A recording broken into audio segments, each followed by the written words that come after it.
everyone and welcome. My name is Brini and this is part 3 of my OC D&D redesigns. I'm so happy with how part 1 and part 2 turned out, and I'm really sad that this is the final part and that this tiny series is ending, but I still have a feeling that this was a really nice introduction into me and my characters and my art as well. No need to worry because I do have many ideas of what to do in the future with other videos, and for the most part it is connected to D&D and fantasy. So worry not friends, I'm here to entertain. Without any further ado, let's start this video with Lelia.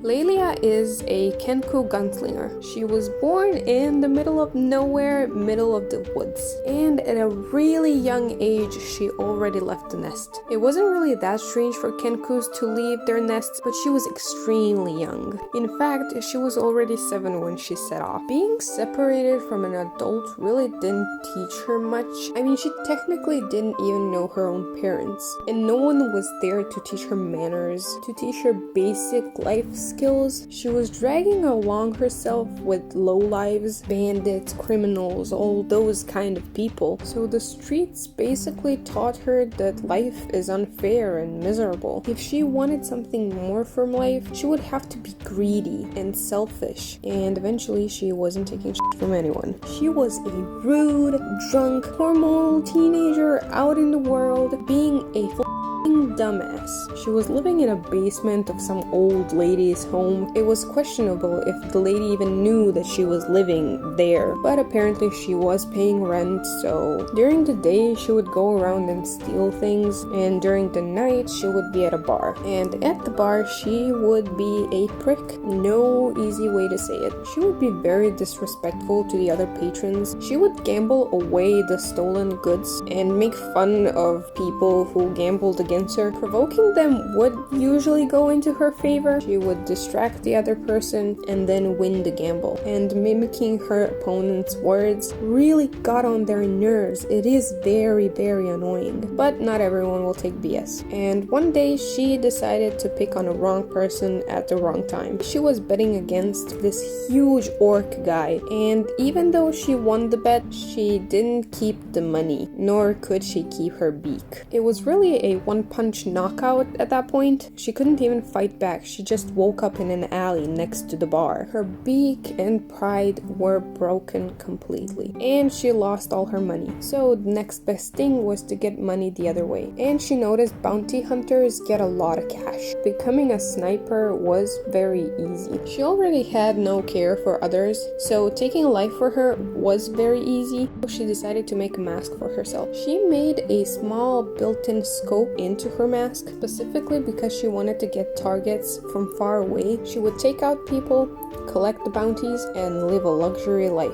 So she became a well-known bounty hunter, and that brought her to a job that forced her to join a party, and that's where her story starts. This was actually my first rendition of her story. She went through many changes because I wanted to use her for another campaign, and I adjusted her story multiple times. In the newer campaign, she actually goes to a school, she accidentally offs someone, and out of guilt, she does the things that she does. But I feel like this is the best way to portray her character. She was just a very rude brat who kinda deserved what got to her, but sadly the campaign I initially designed her for never actually happened, so she just stayed stagnant in the pool of characters that I had. And hopefully I will join a campaign that I will be actually able to use her. As for her design, I did the whole steampunky vibe. I mean, the whole idea of guns kinda pulls me back to steampunk, so I had to include it in some way, and I think she turned out great. I'm not completely satisfied with how I colored her. I still am learning to color in digital. I didn't really know how to highlight her feathers, and I feel like it looks kind of muddy, but of course if I decide to fix that one day, you will most definitely see a speed paint of that. She was also one of the hardest characters to design. She had more animalistic features than, for example, Times, and especially the broken beak. I didn't know really how to draw it, but all in all I think she turned out okay.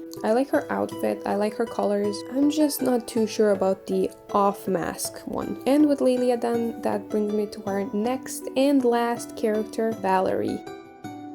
Valerie is a human fighter. She was born in a small village, kind of isolated from the rest of the world, and from birth she was deemed leader. She was kind of the messiah of this little village.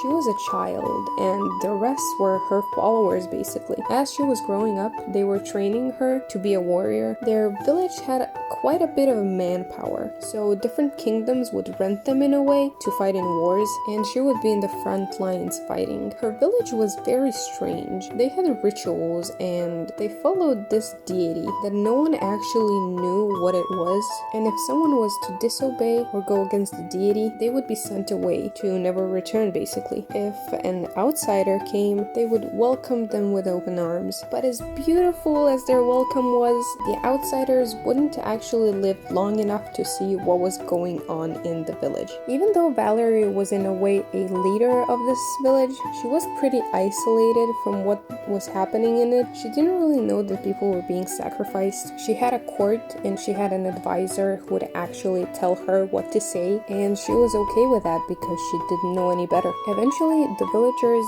wanted her to get a baby, to get pregnant, to give them life. But for Valerie, no man was worthy of the title. In fact, she fell in love with a woman, one of her personal maids, and the maid, Laura, was in love with her too, as were others, but she was special. Laura and Valerie weren't very secretive of their relationship, and that put Laura in a very nasty spot. Other villagers were very jealous of her and they wanted to take her place, but the two were in love and they didn't really care. Every night, Valerie called Laura to her chambers and they would spend beautiful nights together, but that unfortunately could never actually lead to a baby, and so the court deemed Laura not fitted to be Valerie's lover, and they would do anything to get them apart. Valerie no longer had Laura, and a couple of months later, she lost her baby.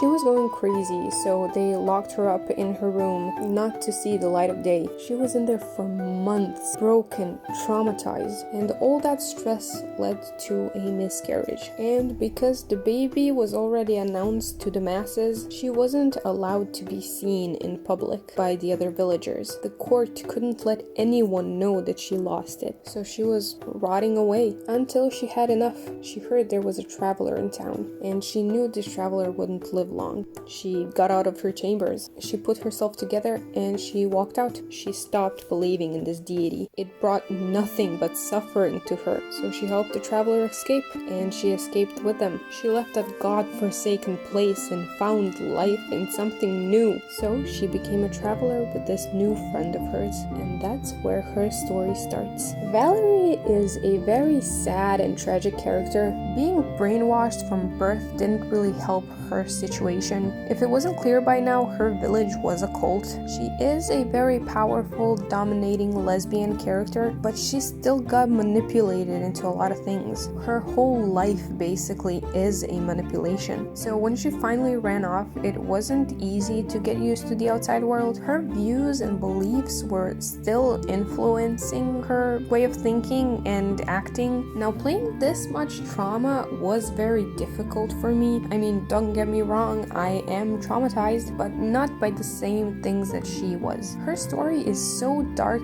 I had to tame it down by a notch. There was a whole section missing of how her girlfriend died and how she got pregnant. Even if I wanted to, I couldn't put the whole thing together because that was actual months, maybe even years of full-on torture. Eventually, she does find her happy ending, not with another woman, but by herself. But nonetheless, her story was very tragic. As for her design, obviously the armor is because she's a warrior, and she has a lot of battle scars because, well, she was in battle a lot. In any case, she's a beautiful, majestic creature, and I love her so much. With that being said, I hope you guys enjoyed the video. Leave a like, comment, and share with friends. Again, this is the last part of this 3-part series, and I do have a few ideas for my next video, but I'm not sure when that will be coming out, mainly because I don't know how the format of the video will look like. In any case, thank you for watching, and I'll see you next time. Bye bye! Boop! So the next... Boop! She made a small built-in scope into her. She made a small inbuilt scope She made a small inbuilt scope into her mask. Boop. So she became a very well-known bounty hunter. So she became a well-known bounty hunter. Boop. And if someone were to disobey or go against the day, and if someone was to disobey or go against the deity, boop,